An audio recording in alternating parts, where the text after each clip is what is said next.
텔레비전에서 뉴스를 보다 보면은 꼭 마지막에 하는 거 있죠. 스포츠 뉴스하고 날씨하고. 다음 달에 인천에서 아시안 게임을 합니다만은 이렇게 이제 그 운동 경기들을 하는 거를 보면은 이제 크게 두 가지가 있습니다. 하나는 단체 게임이 있고 하나는 개인의 기량을 겨루는 그런 이제 경기가 있습니다. 단체 경기를 할 때 야구나 축구나 무슨 뭐 농구나 이런 단체 경기를 할 때는 그 개인의 기량도 중요하지만 팀워크가 중요합니다. 얼만큼 이 선수들이 잘 이렇게 지혜와 능력을 모두는가 하는 팀워크가 개인 기량보다 훨씬 더 중요합니다. 지난번에 그 브라질 월드컵 축구대회 결승전에서 독일하고 아르헨티나가 맞붙었는데 아르헨티나는 메시라는 아주 천재적인 이런 선수가 있었지만은 그 조직력을 앞세운 독일을 이기지 못했습니다. 그 단체 경기에는 개인의 기량보다는 팀워크가 훨씬 더 중요해요. 반면에 이제 그 육상이나 수영 같은 개인 경기는 선수 한 사람 한 사람의 그 기량, 능력을 이제 겨룹니다. 누가 더 빠르게 달리고, 누가 더 높이 뛰고, 누가 더 수영을 잘하고 하는 이렇게 그 개인의 능력을 놓고 승패를 결정을 합니다. 특별히 개인 경기 중에서도 육상이나 수영 같은 이런 경기는 그 개인의 기록을 가지고 승패를 가늠합니다. 100m를 누가 더 빨리 뛰었는가, 높이 뛰기를 누가 더 높이 뛰었는가, 마라톤은 누가 더 빨리 결승점을 통과했는가 하는 그 개인의 기록을 가지고 승자를 결정합니다. 그리고 그 개인의 기록으로 승패를 결정하는 경기들은요, 모두 다 인간의 능력의 한계를 측정하는 경기들. 그 인간의 능력의 한계에 도전하는 그런 경기들인 거예요. 예를 들면 100m 달리기 같은 경우에 예전에는 100m를 10초에 뛰는 것이 인간의 한계일 것이다, 이렇게 생각을 했어요. 그런데 유명한 우사인 볼트가 5년 전에 9.58초 만에 100m를 뛰었습니다. 그래서 인간의 한계라는 그 이제 10초를 깼습니다. 마라톤의 경우에는 전에는 그랬습니다. 그 2시간 30분, 40분 때 뛰던 때는요, 인간이 아무리 빨리 달려도 2시간 5분을 더 단축할 수는 없다.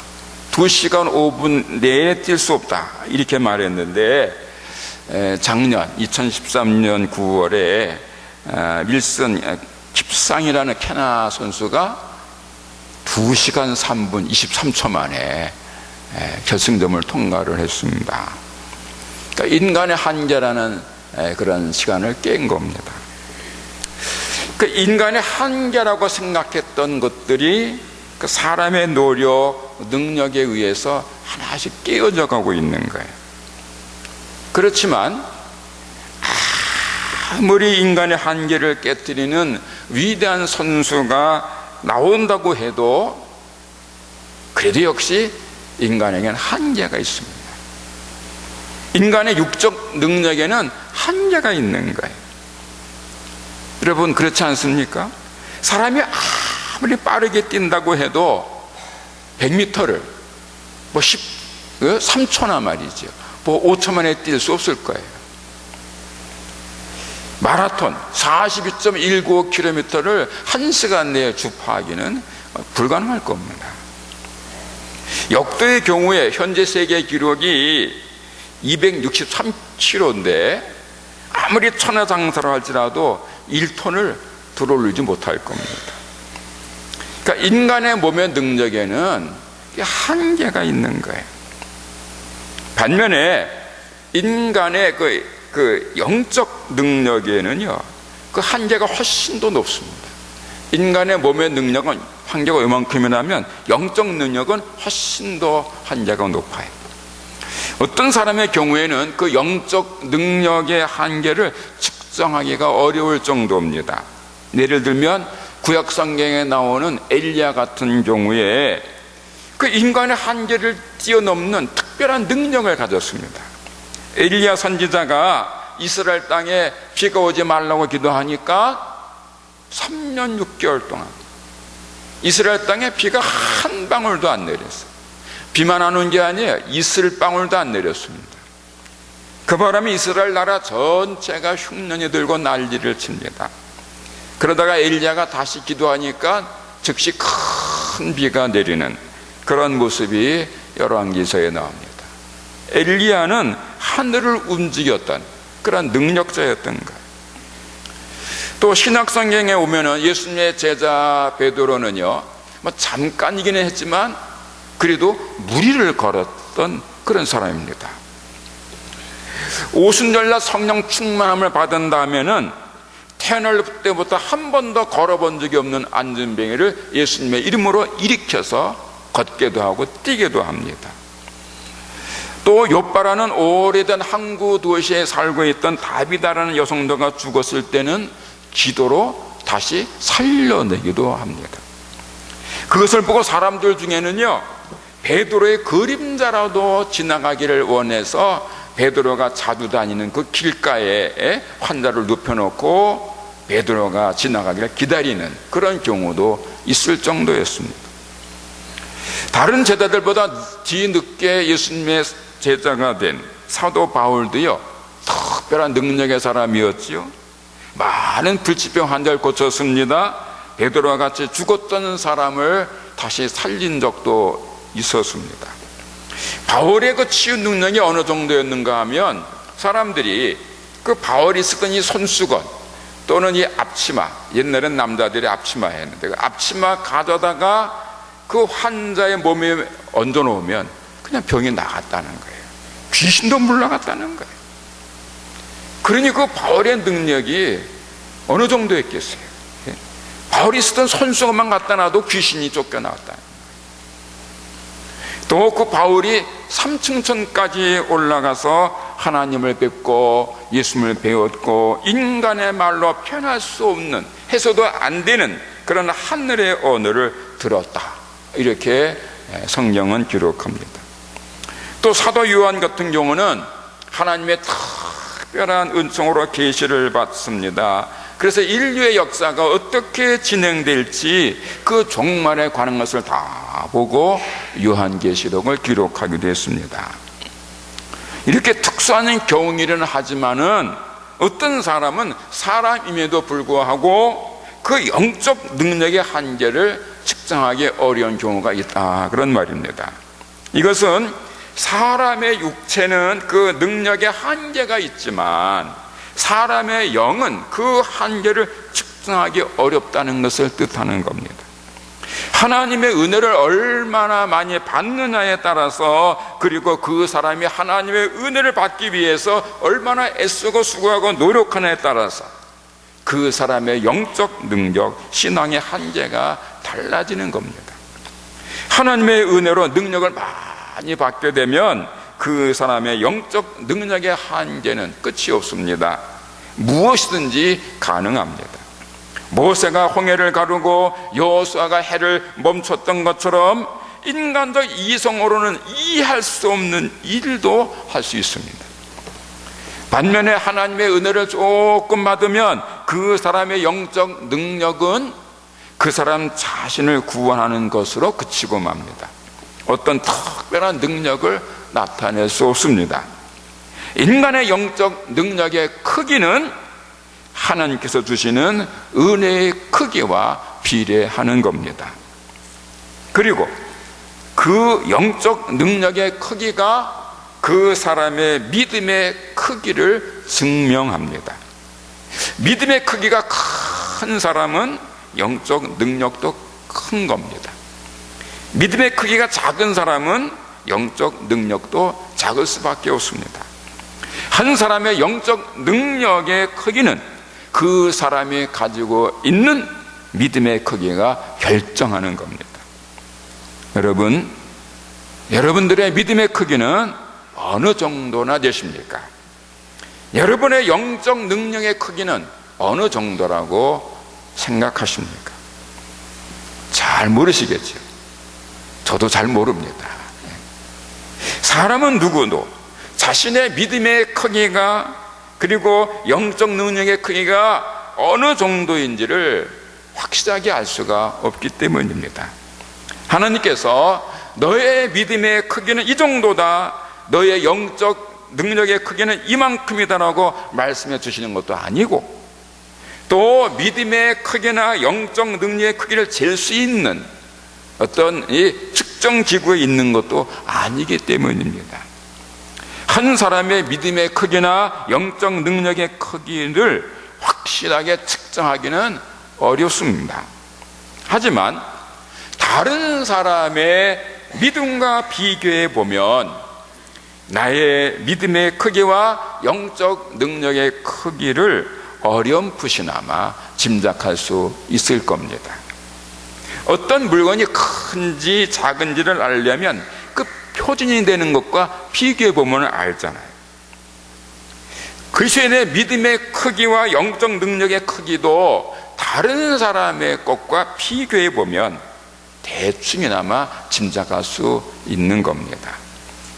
그래서 이 시간에 한 사람을 소개하려고 합니다. 성경에 나오는 위대한 신앙도 아니고 세계사에 나오는 특별한 사람도 아니고 바로 여러분과 제가 함께 살고 있는 이 한국 교회가 배출한 진실한 그리스도인 한 분을 소개하겠습니다. 그분은 손양원 목사입니다. 손양원 목사는 1902년에 경남 함안에서 태어났습니다. 아버지 손종일 씨가 1909년에 예수를 믿기 시작합니다.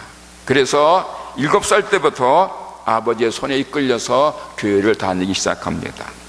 16살 때 세례를 받았고 일본에 가서 중학교를 졸업을 합니다. 그리고 돌아와서는 경남 성경학원을 학교를 다녔습니다. 말하자면 이제 지방신학교를 다닌 겁니다. 그리고는 1926년에 이 경남 성경학교를 졸업하고 나서 전도사가 돼서 밀양, 울산, 부산 등지에서 이제 교회를 섬겼습니다. 그러다가 1935년에 평양신학교에 들어가서 공부를 시작하고 1938년에 평양신학교를 졸업한 다음에는 여수에 있는 애양원에 가서 목회를 시작합니다. 그때가 1939년 7월 15일인데 애양원은 그 나환자들을 수용한 그런 병원입니다. 이 손영원이 애양원에서 나환자를 정성껏 섬기던 중에 그 일제가 강요하던 신사참배를 거부하다가 체포돼서 감옥에 갑니다. 그리고는 1945년 8월 16일인가 17일에 이제 해방이 된 다음에 석방에 대해서 나옵니다. 그리고 다시 애영원에 가서 이제 나환자들을 돌보는데 정말 지극정성으로 이제 이 나환자들을 돌보았다는 거예요. 그 나환자들 중에는요 다리를 자르는 경우가 있는데 그러면 다리가 잘렸음에도 불구하고 막 다리가 아프다 그러는데 그럼 그걸 계속 주물러 주는 거예요. 없는 다리를 주물러 주고 밤새도록. 그러면서 정말 정성껏 나환자들을 잘 돌보았는데 1946년에 목사 안수를 받고 비로소 목사가 됩니다. 손영원 목사는 목사가 된 후에도 더욱 겸손한 자세로 나환자들을 돌보았고 주님의 교회를 잘 섬겼는데 목사가 된 지 2년 후에 발생한 여수 순천 반란 사건 때에 잘 아시는 대로 두 아들 동인이 동신이를 한꺼번에 잃습니다. 사랑하는 아들을 하나도 아니고 둘씩이나 한꺼번에 잃게 되었을 때 그 슬픔, 그 아픔이 얼마나 컸겠습니까? 그리고 자신의 두 아들을 죽인 원수가 얼마나 미웠겠습니까? 하지만 손영한 목사는 자신의 두 아들을 죽이는데 앞장섰던 원수인 안제서라는 그 사람을 구하기 위해서 애를 썼고, 결국은 즉결 처형을 당할 처지에 있는 그 안제서를 살려냅니다. 그리고는 자신의 양아들로 삼습니다. 예수님의 말씀 그대로 원수까지도 사랑한 겁니다. 그런 손영한 목사의 그 원수까지 사랑하는 그 절대 사랑은요, 다른 사람들은 이해가 안 가는 거예요. 심지어는 손영한 목사의 가족들도 다 이해하지 못했다는 거예요. 특별히 어린 딸들이 그 아버지의 행동을 이해하지 못했다는 거예요. 그래서 그 손영한 목사의 딸들 중에는요, 아버지가 오빠를 죽인 원수를 용서할 뿐 아니라 그 양아들로 삼는 것을 보고 큰 충격을 받았어요. 내가 어떻게 내 오빠를 죽인 저 사람을 오빠라고 부를 수 있냐? 절대로 못한다. 그래가지고 이 딸들이 오랜 동안 예수님을 안 믿었다는 거예요. 손영한 목사의 딸들 둘이 예수 믿은 지가 몇 년 안 돼요. 한 사람은 15년 전, 한 사람은 5년 전. 왜 그래요? 그 아버지의 그 행동을 이해 못한 거예요. 그러다가 이제 여러 해 전부터 그 아버지의 그 절대 사랑, 예수님의 사랑에 대해서 의미를 깨닫고 지금은 이제 그 증거하고 있습니다. 그 딸이 손동희 권사. 손영한 목사는 한국 전쟁 중인 1950년 9월 28일에 공산당원들에 의해서 이제 순교를 당하는데요. 그때는 이제 이 북한군이 전쟁에 이제 패하기 시작해서 쫓겨갈 때입니다. 그래서 도망가다가 그 이제 자기들이 생각한 그 반동 분자들을 죽인 거예요. 그래서 그 여수에서도 손영한 목사를 비롯해서 한 100여 명의 그 우익 인사들을 이제 과수로 끌고 가서 처형을 해서 죽였는데, 그때 그 끌려갔다가 천우신도로 살아난 사람이 한 분이 있는데, 그 최시성을 가진 그 분이 거기서 극적으로 살아나요. 그리고는 훗날 미국으로 이민을 갔다가 자기 아들, 그 아들 최장로라는 이제 사람인데, 그 아들한테 손영한 목사의 순교 때의 모습을 이야기해 줬다는 거예요. 그래서 전해진 거예요. 이분이 그 총에 맞아서 죽은 줄 아는데 죽지도 않은 상태에서 그 손영한 목사의 순교 장면을 봤는데, 그 손영한 목사가 공산당이 쏜 총에 맞아 죽어가면서도 이렇게 기도를 했다는 거예요. 주님, 저들은 아무것도 모르고 저렇게 합니다. 저들이 불쌍합니다. 저들을 구원해 주세요. 예수님께서 십자가 위에서 하셨던 그 용서의 기도를 손영한 목사가 죽어가던 여수의 한 과수원에서 한 겁니다. 손영한 목사는 평생을 남을 위해서 살다가 죽어갈 때에도 남을 위해서 기도를 한 한국교회가 낳은 가장 위대한 그리스도인입니다. 서구교회가 자랑하고 있는 아시시의 성 프란시스나 몰로카이 섬에서 나환자들을 돌보았던 다미엔 신부 못지않은, 어쩌면 그들보다 훨씬 더 훌륭한, 예수님을 가장 잘 닮은 참 그리스도인이었던 겁니다. 그래서 재작년인 2012년에 그 여수에서 세계 박람회가 열렸을 때에 그 여수의 사람들이 그랬다는 거예요. 우리 여수가 좀 세계인을 불러 모아서 박람하게 되었는데, 세계 여러 나라에서 오는 사람들에게 보여줄 게 뭔가, 우리 여수가 자랑할 수 있는 그게 뭔가, 이걸 인터넷으로 투표를 했대요. 근데 거기에 1위로 뽑힌 것이 손영한 목사예요. 여수의 어떤 자연 경관도 아니고, 어떤 무슨 물건도 아니고, 유족도 아니고, 손영한 목사. 이 여수가 자랑할, 세계에 자랑할 것은 이 선량한 목사다.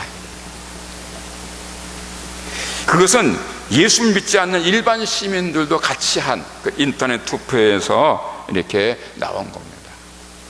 제가 이 설교 준비하기 위해서 우리 친구가 또 여수에 있어서 확인까지 했습니다. 진짜 그랬냐? 그랬다는 거예요. 선량한 목사는 예수님을 믿지 않는 사람들도 인정하고 자랑하는 위대한 그리스도인인 겁니다.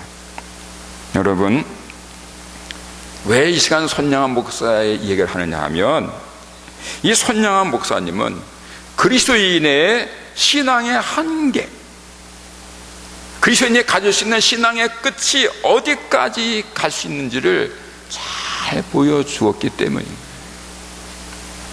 오늘에 보면 13절에서 예수님을 믿는 그리스도인들은 예수님을 믿는 것과 예수님을 아는 일에 온전한 사람을 이루어 그리스도의 충만하심의 경지에까지 이르러야 하고, 15절에서는 그리스도인들의 신앙과 인격에 성장하되 모든 그리스도인들의 머리가 되시는 예수 그리스도만큼 자라라라고 말씀하고 있는데, 선량한 목사가 사람도 예수님의 그 충만한 경지에 가까이 갈 수 있고 예수님에게까지 자라갈 수 있음을 보여준 겁니다.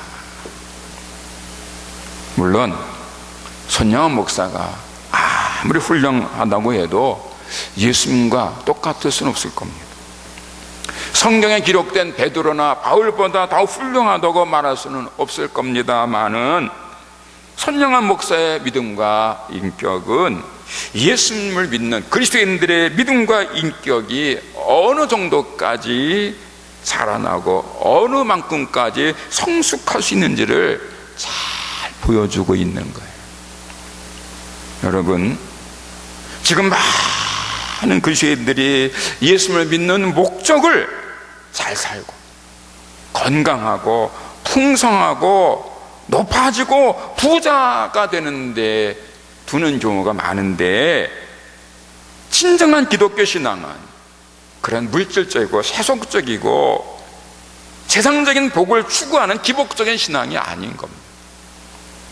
성령의 말씀하고 예수께서 보여주신 참된 기독교 신앙은 예수님을 유일한 그리스도로 믿고 성경 말씀에 절대 순종하면서 하나님을 경외하고 이웃을 사랑하되, 하나님을 경외하고 사랑할 때에는 마음을 다하고 목숨을 다하고 뜻을 다해서 그렇게 하나님을 사랑하고, 이웃을 사랑할 때는 이웃을 자기 자신처럼 사랑하고, 때에 따라서는 원수까지라도 용서하고 사랑하라는 거예요. 베드로와 바울과 손양원처럼. 사랑하는 성도 여러분들이, 지금은요 각종 곡식 과일들의 열매가 한창 자라고 익어가는 여름입니다. 여름은 뜨겁고 또 어제 오늘처럼 태풍도 불 때가 있어서 잘 지내기가 쉽지는 않습니다만은, 그러나 여름은 각종 곡식 열매들이 성장하는 계절입니다. 그래서 한국교회는 이 성장의 계절에 성도들의 믿음을 성장을 시키기 위해서 성경 학교도 하고 여름 수련회도 하고 산상 수련회도 합니다. 오늘도 우리 중고등부가 수행관으로 여름 수련회로 떠나갑니다. 여름에 성도들의 믿음을 키우기 위해서 애쓰는 거예요. 그러니까 여름이 성장의 계절이다 그 말이에요. 이러한 때 오늘 여러분들은 어떤 노력들을 하고 계십니까? 여러분들의 믿음과 인격의 성장과 성숙을 위해서 얼마나 기도하고 어떻게 힘쓰고 계십니까? 신앙과 인격은요 계속해서 노력하지 않으면 성장하지 않습니다. 성장은커녕 반대로 퇴보합니다. 어린아이가 건강하게 잘 자라기 위해서는 부모의 사랑을 듬뿍 받아야 할 뿐 아니라 어린아이 자신이 잘 먹고 잘 자고 적당하게 잘 운동을 해야 하는 것처럼 그리스도인의 믿음과 인격이 아름답고 은혜롭고 잘 성장하고 잘 성숙하기 위해서는요, 먼저 하나님의 사랑을 듬뿍 받아야 함과 함께 그 사람 자신이 열심히 기도하고 열심히 성경 보고 예배도 잘 참여하고 봉사도 잘 하면서 예수님을 닮아가고 훌륭한 신앙의 선배들을 잘 본받아 가기를 힘써야 하는 거예요. 여러 번 말씀드린 대로 구원받는 것은 전적으로 하나님의 은혜이지만 받은 은혜를 키우는 것은 그 사람 자신의 믿음인 거예요. 그러므로 마지막 날 주님 예수 그리스도 앞에 서는 날 불타지 않는 공적이 나타나기를 소망하는 분은 정말 열심히 믿으셔야 하는 겁니다. 고린도전서 3장 10절 이하에서 이렇게 말씀합니다. 내게 주신 하나님의 은혜를 따라 내가 지혜로운 건축자와 같이 터를 닦아두매 다른 이가 그 위에 세우나 그러나 각각 어떻게 그 위에 세울까를 조심할지니라. 이 닦아둔 것 외에 능히 다른 터를 닦아둘 자가 없으니 이 터는 곧 예수 그리스도라. 만일 누구든지 금이나 은이나 보석이나 나무나 풀이나 지푸로 이 터 위에 세우면 각 사람의 공적이 나타날 터인데 그 은하리의 공적을 밝히리니 이는 불로 나타내고 그 불이 각 사람의 공적이 어떤 것을 시험할 것입니다. 만일 누구든지 그 위에 세운 공적이 그대로 있으면 상을 받고 누구든지 그 공적이 불타면 해를 받으리니 그러나 그 자신은 구원을 받되 불 가운데서 받는 것 같으리라. 한마디로 요약하면 사람의 마지막이 다 똑같지 않다는 거예요. 구원을 받는 것은 같지만 상급은 다르다는 거예요. 여러분은 어떠실 것 같습니까? 주님 앞에 서는 날 여러분들의 믿음의 공적이 환하게 빛날 것 같습니까? 아니면 후루루 불타버릴 것 같습니까? 바라기는 주님 앞에 섰을 때 여러분의 공적이 보석처럼 환하게 찬란하게 빛나게 되기를 바랍니다. 여러분 중에는 공적이 불타버림으로 부끄럽게 되는 분이 한 분도 없어야 할 것입니다. 그러기 위해서 여러분의 믿음과 인격이 예수 그리스도의 충만한 경지에 이르고 예수 그리스도에게까지 자라가는 은혜가 있기를 바랍니다. 한일 성도 여러분들 신앙의 한계 끝이 없기를 바랍니다. 기도하겠습니다. 하나님 아버지, 오늘 저희들의 믿음의 한계는 어디까지입니까? 원컨대 자신의 믿음의 크기를 분명하게 확실하게 잘 파악하게 하시고 깨닫게 하시고 그리스도의 장성한 분량에 이르기까지 애쓰고 수고하는 신실한 성도들이 다 되게 하옵소서. 그래요 주님 앞에 섰을 때 그 공적이 후루룩 불타지 아니하고 찬란하게 빛날 수 있도록 도와주시옵소서. 예수님의 이름으로 기도하옵나이다. 아멘.